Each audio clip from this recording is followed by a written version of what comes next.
கேரளாவில் வாழும் மறையோர்கள் முறை கேட்டு தாயே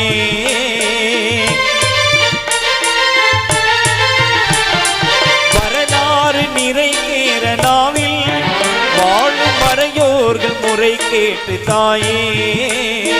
அருளோடு முகம் பார்க்க வேண்டும் அருளோடு முகம் பார்க்க வேண்டும் என்னை அன்போடு பண்போடு கண் பார்க்க வேண்டும் அடியார்க்கு அருள் செய்யும் அம்மா அழகான கடலோரம் வாழ்கின்ற தீமா அடியார்க்கு அருள் செய்யும் அம்மா